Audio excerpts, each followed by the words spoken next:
Hello बच्चों, ए to Z study studio में आपका स्वागत है।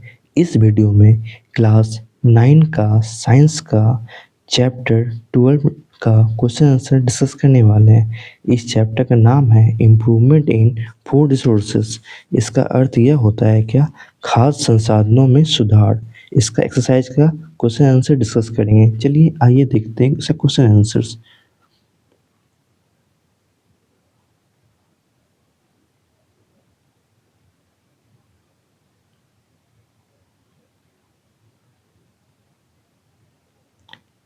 इसका फर्स्ट क्वेश्चन है, explain any one method of crop production with ensures high yield. इसका अर्थ यह हुआ क्या, फसल उत्पादन की किसी एक विधि के बारे में बताना है जिससे क्या होता है, जिससे पैदावार होती है। ठीक है, तो इसका आंसर है plant breeding is one of the method adopted for high yield plants breeding and is implemented to improve the varieties of crops by breeding plants. Plants from various places, areas are picked up with preferred traits, and then the process of hybridization or crossbreeding is done among these diversities to get a crop plant of anticipated characteristics. इसका अर्थ यह हुआ क्या, plant breeding जब ज़्यादा पैदावार होती है तो पौधों के लिए अपनाई जाने वाली विधियों में से एक प्रकार का रहता है। ठीक है, इस पौधों की ब्रीडिंग करके फसलों की किस्मों को बेहतर बनाने के लिए हम क्या करते हैं, लागू करते हैं। ठीक है, साथ साथ अलग अलग जगहों इलाकों से पसंदीदा गुणों वाले पौधे को हम चुनते हैं। ठीक है, और इसे बताया जाता है क्या, फिर इन अलग अलग पौधों के बीच हाइब्रिडाइजेशन या क्रॉस ब्रीडिंग की प्रक्रिया की जाती है ताकि इससे क्या कर सके, मनचाही विशेषताओं वाली फसल या पौधा हमको मिल सके। ठीक है, नेक्स्ट क्वेश्चन देखते हैं, why are manure and fertilizers used in fields. इसका अर्थ यह होता है क्या, खेतों में खाद और उर्वरकों का इस्तेमाल क्यों किया जाता है। ठीक है, तो इसका आंसर है manures and fertilizers are used to enrich the soil quality and improve the yield. They also help in controlling diseases. Manure and fertilizers replenish the soil by supplying nutrients to the soil. They are excellent sources of potassium, phosphorus, and nitrogen, which assist in the healthy development of plants. Manure and fertilizers mainly improve the fertility of the soil. इसका अर्थ यह होता है क्या, मिट्टी की quality को बेहतर करने के लिए या बढ़ाने वाले पैदावार बढ़ाने के लिए क्या करते हैं, खाद और उर्वरकों का क्या करते हैं, इस्तेमाल करते हैं। ठीक है, साथ साथ ये बीमारियों को कंट्रोल करने में मदद करती है। ठीक है, खाद और उर्वरक मिट्टी को पोषक तत्व देकर उसे फिर से उपजाऊ बनाते हैं। ये पोटासियम, फास्फोरस और नाइट्रोजन के बेहतरीन सोर्स होते हैं जो पौधों के स्वस्थ या विकास में मदद करते हैं। खाद और उर्वरक मुख्य रूप से मिट्टी की उर्वरता बढ़ाते हैं। ठीक है, मतलब ये फसल के लिए बहुत बहुत ही ज़्यादा हेल्पफुल होता है। ठीक है, नेक्स्ट क्वेश्चन है, what are the advantages of intercropping and crop rotations. इसका अर्थ यह हुआ क्या, इंटरक्रॉपिंग और फसल चक्र में क्या फायदे हैं। ठीक है, तो इंटरक्रॉपिंग को हम हिंदी में इंटरक्रॉपिंग ही बोलते हैं। तो पहला पॉइंट है, chicks, pests and rodents and hence decreases the chances of the spoiling of whole crops। इसका अर्थ यह होता है क्या, कीड़ों और चूहों को कंट्रोल करता है, इसलिए पूरी फसल खराब होने की क्या होती है, संभावना कम हो जाती है। ठीक है, नेक्स्ट है decrease chances of soil erosion. इसका अर्थ यह होता है क्या, मिट्टी के कटाव की संभावना कम हो जाती है। ठीक है, नेक्स्ट है reduced loss of crops with high yielding. इसका अर्थ यह होता है क्या, ज़्यादा पैदावार के साथ फसलों क्या होता है, नुकसान कम हो जाता है। ठीक है, नेक्स्ट है लेस वाटर रिक्वायरमेंट। इसका अर्थ यह होता है क्या, कम पानी की ज़रूरत होती है इसमें। ठीक है, नेक्स्ट है क्रॉप रोटेशंस। क्रॉप रोटेशन का अर्थ होता है फसल चक्र। ठीक है, इसका पहला है फार्मर्स कैन ग्रो 2 और 3 crops annually.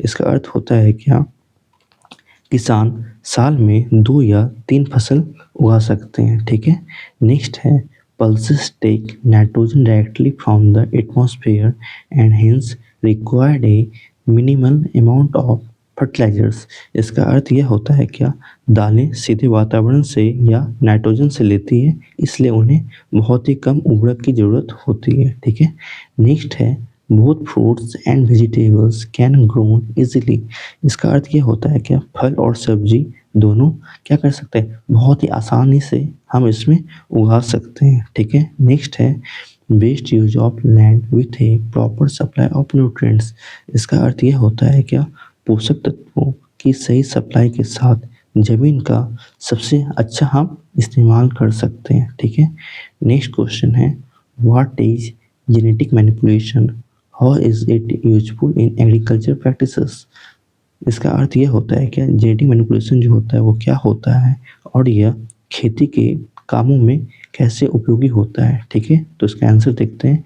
Genetic manipulation is a process in which transfer of genes take place from one organism to another, here a gene of a particular character is introduced inside the chromosome cell resulting in transgenic plant, इसका अर्थ यह होता है क्या, genetic manipulation एक ऐसी प्रक्रिया होती है जिसमें जीन एक जीव से दूसरे जीव में ट्रांसफर होते हैं। ठीक है, इसमें एक खास गुण वाले जीन को क्रोमोसोम सेल के अंदर डाला जाता है जिससे एक ट्रांसजेनिक पौधा बन के तैयार हो जाता है। ठीक है, एग्जाम्पल है BT cotton is a genetically modified crop which carries bacterial gene that protect this plant from insects.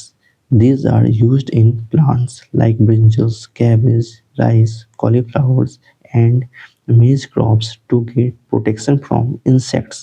इसका अर्थ यह होता है क्या, BT कॉटन जो होती है एक ऐसी जेनेटिक मॉडिफाइड फसल होती है जिसके अंदर बैक्टीरिया जिन तो होते ही हैं, साथ साथ इस पौधे को कीड़ों से बचाते हैं। ठीक है, इनका इस्तेमाल हम बैगन हुआ, पत्ता गोभी हो गया, चावल हो गया, फूल गोभी और मक्का जैसी फसलों में कीड़ों से सुरक्षा पाने के लिए किया जाता है। ठीक है, यानी उसको सुरक्षा रखने के लिए इसका इस्तेमाल हम करते हैं। ठीक है, सुरक्षा पाने के लिए करते हैं। ठीक है, नेक्स्ट क्वेश्चन है how do storage grain losses occur, इसका अर्थ ये होता है क्या, अनाज के भंडारण में नुकसान कैसे होता है।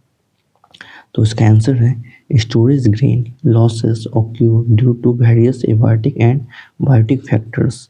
ठीक है, तो इसका अर्थ यह होता है कि अनाज के भंडारण में नुकसान बहुत सारा अजैविक और जैविक कारण होते हैं। तो आइए हम एबायोटिक कारण देखते हैं, यानी अजैविक कारण देखते हैं, यानी ह्यूमिडिटी यानी नमी, एयर यानी हवा, टेम्परेचर यानी तापमान, फ्लड यानी बाढ़, विंड यानी हवा। ठीक है, आइए अब बायोटिक फैक्टर्स देखते हैं, यानी जैविक कारक। ठीक है, तो पहला है इंसेक्ट्स यानी कीड़े, सेकंड है रोडेंट्स यानी चूहे, थर्ड है पेस्टिसाइड्स यानी कीटनाशक, फोर्थ है बैक्टीरिया यानी बैक्टीरिया ही, और फिफ्थ है माइट्स यानी इसको भी हम माइट्स ही बोलेंगे हिंदी में, और बर्ड्स यानी पक्षी। ठीक है, नेक्स्ट क्वेश्चन है how do good animal husbandry practices benefits farmer, इसका अर्थ यह होता है कि पशुपालन के अच्छे तरीकों में से किसानों को क्या फ़ायदा होता है। तो इसका आंसर है good practice of animal husbandry benefits farmer in the following veg, इसका अर्थ ये होता है क्या, पशुपालन के अच्छे तरीकों से किसान को इन तरीकों से यानी बहुत तरह का तरीका से हम फ़ायदा होता है। ठीक है, पहला है yields in good quality cattle, इसका अर्थ ये होता है कि अच्छी क्वालिटी के पशुओं से ज़्यादा से ज़्यादा पैदावार करेंगे। ठीक है, नेक्स्ट है better quality of milk productions, इसका अर्थ ये होता है कि दूध उत्पादन की हम अच्छी क्वालिटी रखेंगे, यानी बढ़िया क्वालिटी रखेंगे। ठीक है, नेक्स्ट है use in agriculture for carting, irrigation and tilling, इसका अर्थ ये होता है कि खेतों में गाड़ी खींचने के लिए, सिंचाई करने के लिए और जुताई का इस्तेमाल करेंगे। ठीक है, नेक्स्ट क्वेश्चन है what are the benefits of cattle farming, इसका अर्थ ये होता है क्या, पशुपालन जो होता है उसका क्या क्या फ़ायदा होता है। ठीक है, आइए देखते हैं। तो पशुपालन का जो होता है वो बहुत तरह का फ़ायदा होता है, तो उसका आज हम पॉइंट देखने वाले हैं। तो क्या क्या फ़ायदा होता है, तो सबसे पहला है cattle are used for agriculture purpose, यानी हम अच्छी क्वालिटी के पशुओं का उत्पादन तो करते ही हैं, साथ साथ जो होता है कि पशुओं का इस्तेमाल हम खेतों में काम के लिए करते हैं। ठीक है, साथ साथ इसमें बोला गया है generation of good quality of cattle, यानी अच्छी क्वालिटी का पशुओं का उत्पादन करेंगे। ठीक है, नेक्स्ट है मिल्क एंड मीट पर्पस, इसका अर्थ ये होता है क्या, दूध और मांस के लिए साथ साथ बोला गया है क्या, पशुओं की खाल का इस्तेमाल करते हैं। चमड़ा और ऊन उद्योग में क्या होता है, ये काम आता है। यानी 5th पॉइंट इसमें बताया गया था, the skin of cattle is used for leather and wool industry. इसका अर्थ ये होता है क्या, पशुओं की खाल का इस्तेमाल चमड़ा और ऊन उद्योग में हम करते हैं, ठीक है। और फोर्थ था मिल्क एंड मीट पर्पस, यानी दूध और मांस के लिए भी हम इसका इस्तेमाल करते हैं, ठीक है। नेक्स्ट क्वेश्चन है, for increasing production what is common in poultry fisheries and bee keeping. इसका अर्थ ये होता है कि इस क्वेश्चन का, क्या उत्पादन बढ़ाने के लिए पोल्ट्री, मत्स्य पालन और मधुमक्खी पालन में क्या क्या आम है, ठीक है। तो यानी इसमें बोला गया है, इसका मेन अर्थ ये होता है कि उत्पादन बढ़ाने के लिए पोल्ट्री, मत्स्य पालन और मधुमक्खी पालन में क्या आम है, ठीक है। तो इसका आंसर है, for increasing production cross breeding techniques are used adopted in poultry fisheries and beekeeping. Along with these techniques, regular and proper maintenance method are useful in improving productions.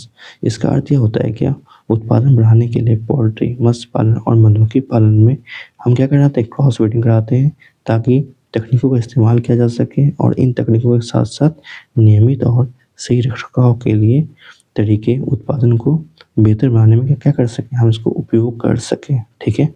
Next question है, how do you differentiate between capture fishing and maricultures and aquacultures. इसका अर्थ ये होता है क्या, आप capture fishing और mariculture और एक्वाकल्चर के बीच अंतर कैसे करेंगे, ठीक है। तो पहला है कैप्चर फिशिंग, यानी इसे बोला गया है, it is a technique in which fish are captured from various sources of natural resources like sea, rivers, lakes and ponds.